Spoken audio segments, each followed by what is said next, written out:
안녕하세요. 오늘은 5월 9일 부활 3주간 금요일이고요. 복음 말씀은 요한복음 6장 52절에서 59절인데 같은 말씀을 계속 제가 드리고 있어요. 예수님께서 이렇게 영적으로만 말할 수밖에 없는 이유가 뭘까? 저는 오늘날 전 세계도 그렇지만 특히 한국 사회를 좁혀서 보면 예수님 시대의 흐름들이 그대로 진행되고 있는 것을 느낍니다. 예수님께서는요, 겉으로 드러내서 천국이라고 하는 것이 빌라도 앞에도 그런 얘기를 했고, 물론 제자들한테는 이 땅에 너희들 사이에 천국이 있다고 말을 했죠. 근데 결정적으로 순환 때에는 네가 왕이냐 물어보니까 네가 그렇게 말했다 하고 얘기를 하죠. 부정하진 않지만 그걸 또 완전히 받아들이지 않아요. 왜?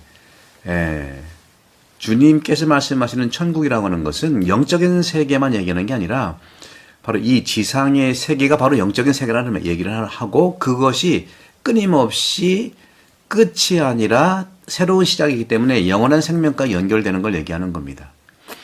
그런 점에서 예수님 시대에는요, 권위주의 시대와 예수님의 진리 중심, 다시 말씀드리면 우리가 지연혈연 학연으로 인해서 끈끈하게 연결된 사람 중심의 그러한 정치 또 경제 또 종교가 아니라 근본적으로 법치주의라고 하는 것도 백성들이 법을 따라야 하는 것이 아니라 법이 백성을 지키고 따라야 한다는 것이죠.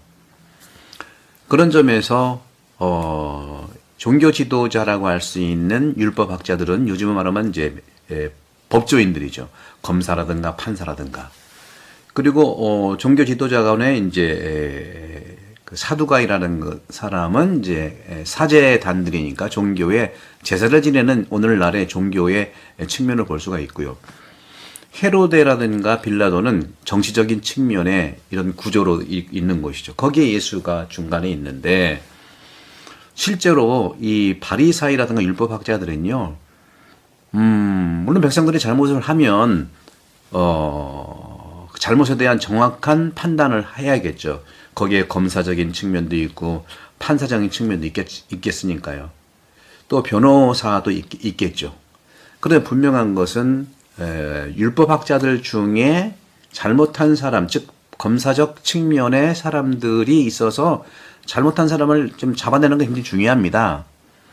그런데 이런 차원에서 보게 되면은 국가가 그러니까 율법학자들의 법조계 우리나라 말씀드렸던 검사라든가 판사라든가 이런 사법계의 측면에서 똑같이 국가 입장을 대변할 수는 없는 거예요.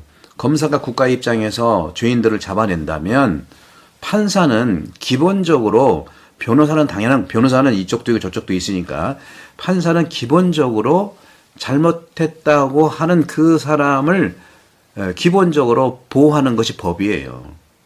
법은 백성을 보호하는 것이지 바로 백성이 법에 종속되어 있는 게 아니고 법이 백성을 살리는 측면에서 백성이 종속되어 있는 거거든요.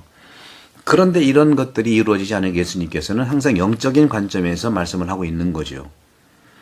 그렇게 본다면 실제로 종교 지도자들도 역시 서로 지연혈연 학연 자기들의 성장 과정도 그렇고 같이 공부하고 같이 그런 그룹을 이뤘잖아요. 또 율법학자들도 마찬가지예요. 사제단들도 마찬가지예요. 율법학자들도 자기들이 법조문 공부하고 또 뭐 시험 같은 거 치고 해서 또 하는 그룹을 사실 권위주의의 권한으로 뭉쳐진 집단이기 때문에 그들이 권위 있는 게 아니라 권위를 위탁받은 거거든요. 옛날 왕정시대 때는 왕이 줬지만 지금은 민주시대이기 때문에 그걸 백성이 주는 겁니다. 그래서 우리가 헌법하는 이유가 헌법은 바로 백성이란 뜻이죠. 다른 것이 아니죠. 그런 차원에서 이 예수께서 바리사이 사두가이를 대해서 그리고 종교 지도자라고 할 수 있는 그 대사제들 대사자들에 대해 대항해서, 그러니까 사법부에 대해, 그러니까 그 법조인들을 대상으로 또 종교 대사제들을 대상으로, 그다음에 국가의 정치 지도자들, 헤로다든가 빌라도를 대상으로 해서 이분은 처음으로 사람한테 엮여 있는 분이 아니에요. 나머지 그룹들은 다 자기들이 사람과 관계에 있어서 사람에게 충성을 하고 사람과 종속되어 있고 같은 그룹으로 인해서 있는 건데, 그것을 그 시대 때에는 바로 로마가 준 것이고 또 식민지니까 또 유대의 그런 전통이 준 거거든요. 권리라고 하는 것은요, 권한이라고 하는 것은 세 가지에서 온다고 그래요. 철학자들이 얘기하죠. 첫째는 전통적인 것에서 오는 거예요. 두 번째는 법에서 오는 거죠. 세 번째는 개인 카리스마에서 오는 건데, 지금 우리 사회에 그것이 혼용되어 있어요. 이 세 가지가 지금은 백성을 위한 전통, 백성을 위한 법, 백성을 위한 카리스마가 돼야 되는데, 지금 각자 도생에서 권한과 권위의 그런 집단으로 인한 그런 모습들이 많다는 것이죠. 저는 오늘 왜 이렇게 장황하게 말씀을 드리느냐, 바로 오늘 이 복음에서도 너희는 생명을 얻지 못한다. 내 살을 먹고 내 피를 마시지 않으면, 여기서 살은 뭐예요? 예수님의 몸이니까 까리따스거든요. 또 피는 뭐예요? 스스로 흘리는 희생이에요. 내 살과 내 피를 마시면 자신을 위해서가 아니라 상대, 즉 백성을 위해서 생명을 내놓는 것이다 하는 것이죠. 그래서 내 살을 먹고 내 피를 마시면 영원한 생명을 얻는다는 거예요. 왜? 자기가 생명을 살리는 사람이 되기 때문에 그런 것이죠. 그래서 나도 마지막 날에 살릴 것이다 하는 정말 영적인 세상에까지 진행되는 것이지, 현재 세상을 절단하는 게 아니거든요. 내 살은 참된 양식이고 내 피는 참된 음료라고 말씀드리는 겁니다.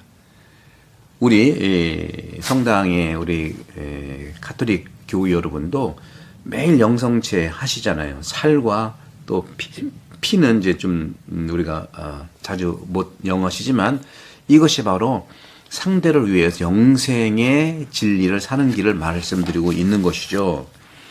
그런 점에서 저 사람이 어떻게 자기 살을 우리에게 먹으라고 줄 수 있단 말인가? 성경에서 몸이라고 하는 용어는 굉장히 광범위하고 넓은 의미를 가지고 있어요. 구약에서 하느님이 계시되고 또 보이지 않는 하느님께서 보이도록 계시되는 것이 바로 몸이에요.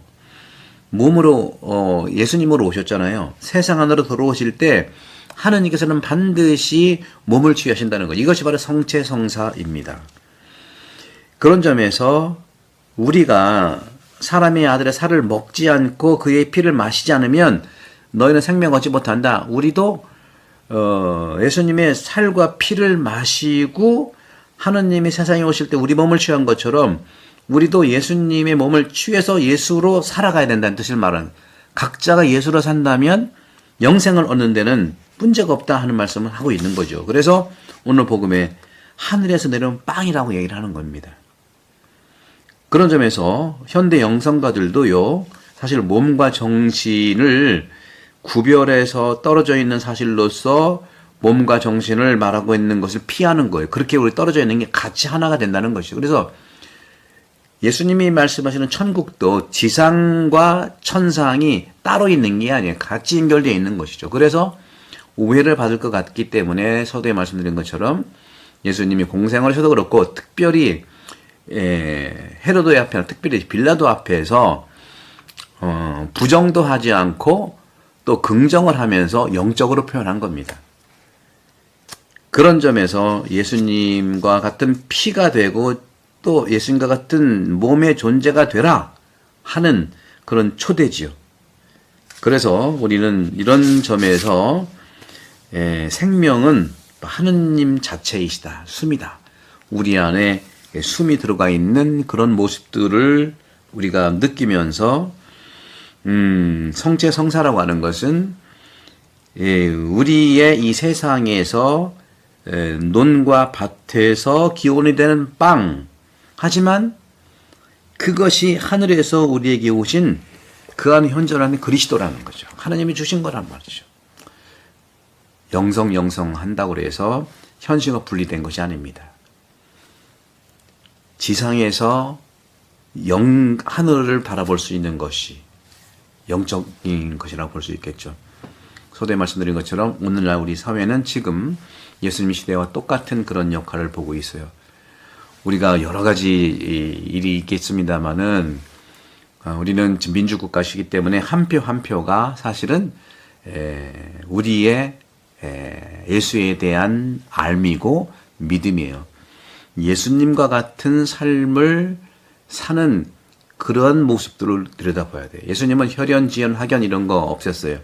단지 모든 가난한 사람, 어려운 사람을 위해서 자기 자신을 올인했고 그 어려운 사람에 대한 대책이 있는 사람과 항상 연대했어요. 사람하고 연대한 게 아닙니다. 사람을 위해서 그 대책과 대안과 연결을 했다는 것이죠. 예수님을 자세히 바라보고 예수님과 같은 상황에서 그분을 우리가 한 표로 찍을 수 있는 영적인 이 세계가 지상과 함께 어우러질 수 있는 그런 나라가 오기를 축복드리고 구독, 성교 많이 부탁드리겠습니다. 성부와 성자와 성령께서는 여러분 모두를 강복합니다. 감사합니다.